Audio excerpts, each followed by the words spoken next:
రోజు మనం sub agent కి సబ్స్టిట్యూటెడ్ ఏజెంట్ కి డిఫరెన్స్ తెలుసుకుందాం. నిన్న డెలిగేటర్స్ నాన్ ప్రొటెస్ట్ డెలిగేట్ అంటే ఏంటో తెలుసుకున్నాం కదా. అంటే ఒకరికి ప్రిన్సిపల్ అనేవాడు ఏజెంట్ కి వర్క్ అసైన్ చేశాడు, అతను మళ్ళీ ఇంకొకరికి వర్క్ అసైన్ చేయకూడదు అనేసి మనం చదువుకున్నాం కదా అండి. ఇప్పుడు ఏజెంట్ అనేవాడు ఇంకొక అతనికి వర్క్ అసైన్ చేశాడంటే దాన్ని సబ్ డెలిగేషన్ అంటాం, ఆ పర్సన్ ని సబ్ ఏజెంట్ అంటాం అనమాట.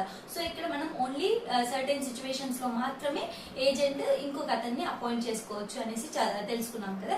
ఈ రోజు మనం సబ్ ఏజెంట్ అంటే ఎవరు, సబ్స్టిట్యూటెడ్ ఏజెంట్ అంటే ఎవరు, వాళ్ళిద్దరికి మధ్య డిఫరెన్సెస్ ఏంటి అనేది తెలుసుకుందామండి. ఇక్కడ సబ్ ఏజెంట్ అనేవాడిని ఎవరు అపాయింట్ చేస్తున్నారు, ఏజెంట్ అనేవాడు అపాయింట్ చేస్తున్నాడు అనమాట.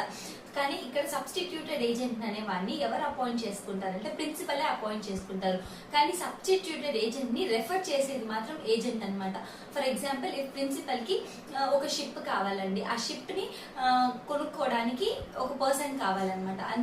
అప్పుడు ప్రిన్సిపల్ వచ్చేసి ఏజెంట్ కి చెప్తాడనమాట, నాకు ఇలా ఒక షిప్ కొనడానికి ఒక పర్సన్ కావాలి అనేసి ప్రిన్సిపల్ ఏజెంట్ కి చెప్తాడు. ఏజెంట్ అతనికి తెలిసిన వాళ్ళని ఒకరిని రెఫర్ చేస్తారనమాట, ఇతను షిప్స్ అమ్మడంలో మంచి పర్సన్ అనేసి. సో ఈ ఒక పర్సన్ ని మనం రెఫర్ చేసేటప్పుడు ఏజెంట్ అనేవాడు డ్యూ కేర్ అండ్ డిలిజెన్స్ ని ఎక్సర్సైజ్ చేయాలన్నమాట. అతనికి ఒకవేళ ఆ పర్సన్ కావాలి అంటే ఎంత కేర్ కాషన్ తో మనం ఒక పర్సన్ ని అపాయింట్ చేసుకుంటామో అంత కేర్ అండ్ కాషన్ తోనే ఆ పర్సన్ ని మనం ప్రిన్సిపల్ కి రెఫర్ చేయాలన్నమాట. సో ఇక్కడ ప్రిన్సిపల్ అనేవాడు ఏజెంట్ ని ఒక మనిషి కావాలి అని అడుగుతాడు అనమాట, ఏదైనా ఒక వర్క్ కోసము.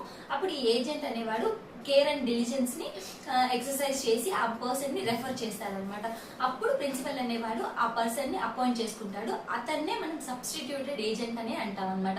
ఎవరినైతే ఏజెంట్ రెఫర్ చేశారో ఆ పర్సన్ ని మనం సబ్స్టిట్యూటెడ్ ఏజెంట్ అంటాము. ఇతన్ని వచ్చేసి ప్రిన్సిపలే డైరెక్ట్ గా అపాయింట్ చేసుకుంటాడండి. ఇక్కడ సబ్స్టిట్యూటెడ్ ఏజెంట్ అనేవాడు డైరెక్ట్ కంట్రోల్ లో ఉంటాడండి ప్రిన్సిపల్ కి. కానీ ఇక్కడ మనకు సబ్ ఏజెంట్ అనేవాడు he will be under the direct control of agent but not under the direct control of the principal. కానీ మనకి ఇక్కడ సబ్స్టిట్యూటెడ్ ఏజెంట్ అనేవాడు he will be under the direct control of the principal. So ఈ రెండు మనకి difference sub agent కి substituted agent కి. ఇప్పుడు ఫర్ ఎగ్జాంపుల్ ఏజెంట్ వచ్చేసి సబ్ ఏజెంట్ ని అపాయింట్ చేసుకుంటాడు. సో వీడు ఏదైనా తప్పు చేశాడంటే ఏజెంట్ విల్ బి రెస్పాన్సిబుల్ అండి. Agent will be responsible to the principal and principal cannot file a suit against the sub agent directly. So if at all sub agent అనేవాడు ఏదైనా తప్పు చేశాడంటే ప్రిన్సిపల్ అనేవాడు డైరెక్ట్ గా ఏజెంట్ ని అడుగుతాడనమాట, sub agent ని అడగడు. కానీ ఇప్పుడు ఫ్రాడ్ కానీ నెగ్లిజెన్స్ కానీ అట్లా ఏదైనా చేస్తే అప్పుడు కావాలంటే సబ్ ఏజెంట్ ని సూ చేయొచ్చు అనమాట. అది కూడా ఏజెంట్ అనేవాడు సబ్ ఏజెంట్ ని విత్ ప్రాపర్ అథారిటీతో అపాయింట్ చేసుకొని ఉంటే, ఆ ప్రాపర్ అథారిటీ ఏంటంటే మనం అదే ఎక్స్ప్రెస్ గా కానీ ప్రిన్సిపల్ చెప్పుంటే, ఇంప్లైడ్ గా కానీ అలో చేసుంటే, ఆ కండిషన్స్ నెసెసిటీ వల్ల సబ్ ఏజెంట్ ని అపాయింట్ చేసుకోవాల్సి వచ్చింటే, ఒకవేళ ఎమర్జెన్సీ సిచ్యువేషన్స్ లో ఇలాంటి కేసెస్ లో ఇది ప్రాపర్ అథారిటీతో ఏజెంట్ సబ్ ఏజెంట్ ని అపాయింట్ చేసుకున్నాడు అనేసి అంటాము. కానీ ఇక్కడ వచ్చేసి సబ్స్టిట్యూటెడ్ ఏజెంట్ అనే పర్సన్ ని ఏజెంట్ రెఫర్ చేస్తాడనమాట ప్రిన్సిపల్ కి. సో ప్రిన్సిపలే ఆ సబ్స్టిట్యూటెడ్ ఏజెంట్ ని అపాయింట్ చేసుకుంటాడు. కాబట్టి ప్రిన్సిపల్ ఇప్పుడు సబ్ ఏజెంట్ అని ఏదైనా తప్పు చేస్తే డైరెక్ట్ గా సబ్స్టిట్యూటెడ్ ఏజెంట్ ని సూ చేయొచ్చు అనమాట. అలాగే ఇప్పుడు సబ్స్టిట్యూటెడ్ ఏజెంట్ కి ఏదైనా శాలరీ అలాంటిది డ్యూ ఉందంటే ప్రిన్సిపల్ దగ్గర నుంచి ప్రిన్సిపల్ ని సబ్స్టిట్యూటెడ్ ఏజెంట్ కూడా డైరెక్ట్ గా సూ చేస్తారండి. కానీ ఇక్కడ ఒకవేళ సబ్ ఏజెంట్ కి ఏదైనా శాలరీ అలా ఏదైనా డ్యూస్ ఉన్నాయంటే ఇతను డైరెక్ట్ గా ప్రిన్సిపల్ ని అడగలేడు అనమాట, ఓన్లీ ఏజెంట్ ని అడుగుతాడనమాట. సబ్ ఏజెంట్ కి ఏదైనా డ్యూస్ ఉన్నాయంటే ప్రిన్సిపల్ దగ్గర నుంచి ఏజెంట్ దగ్గర నుంచి క్లెయిమ్ చేసుకోవాలన్నమాట. సో కానీ మనం నిన్న చూసాం కదండి, with proper authority without proper authority ఎలా ఉంటుందో. విత్ ప్రాపర్ అథారిటీ అయితే లైక్ థర్డ్ పార్టీతో సబ్ ఏజెంట్ అని ఏదైనా డీల్ చేస్తే ప్రిన్సిపల్ బౌండ్ అవుతాడు. అలాగే అదే వితౌట్ ప్రాపర్ అథారిటీ అయితే ప్రిన్సిపల్ బౌండ్ అవ్వడు, ఏ దాంట్లో కూడా ప్రిన్సిపల్ బౌండ్ అవ్వడు అనమాట. కానీ ఇక్కడ మనకి ప్రిన్సిపల్ సబ్స్టిట్యూటెడ్ ఏజెంట్ వచ్చేసి సబ్స్టిట్యూటెడ్ ఏజెంట్ ఏ వర్క్ చేసినప్పుడు ప్రిన్సిపల్ బౌండ్ అవుతాడండి. ఎందుకంటే ప్రిన్సిపలే సబ్స్టిట్యూటెడ్ ఏజెంట్ ని అపాయింట్ చేసుకుంటున్నాడు కాబట్టి. సో ఇదండి మనకి difference between the sub agent substituted agent.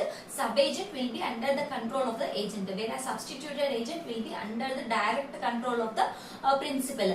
Here sub agent will will be appointed by the agent. కానీ ఇక్కడ మనకి సబ్స్టిట్యూటెడ్ ఏజెంట్ ని ప్రిన్సిపల్ అపాయింట్ చేసుకుంటున్నాడు. కానీ ఆ సబ్స్టిట్యూటెడ్ ఏజెంట్ ని రెఫర్ చేసేది మాత్రం మనకి ఏజెంట్ అన్నమాట. Agent due care and diligence ని ఎక్సర్సైజ్ చేసి సబ్స్టిట్యూటెడ్ ఏజెంట్ ని రెఫర్ చేస్తారు. ఫర్ ఎగ్జాంపుల్ ఇఫ్ ఏజెంట్ అనేవాడు నెగ్లిజెంట్ గా సబ్స్టిట్యూటెడ్ ఏజెంట్ ని రెఫర్ చేశాడండి, ఇప్పుడు అతని కేసులో అయితే అలాంటి పర్సన్ ఎప్పుడు అపాయింట్ చేసుకొని ఉండడు అనమాట. అలాంటి అతన్ని ప్రిన్సిపల్ కి రెఫర్ చేశాడు. సో ఇప్పుడు ఆ సబ్స్టిట్యూటెడ్ ఏజెంట్ అని ఏదైనా తప్పు చేశాడంటే డెఫినెట్ గా అప్పుడు ఏజెంట్ రెస్పాన్సిబుల్ అవుతాడు. డ్యూ కేర్ అండ్ డిలిజెన్స్ ని ఎక్సర్సైజ్ చేసి సబ్స్టిట్యూటెడ్ ఏజెంట్ ని రెఫర్ చేశారనుకో అక్కడతో ఏజెంట్ పని పూర్తి అయిపోతుంది. సో సబ్స్టిట్యూటెడ్ ఏజెంట్ ఏదైనా తప్పు చేసినా కూడా ప్రిన్సిపలే బౌండ్ అవుతాడు.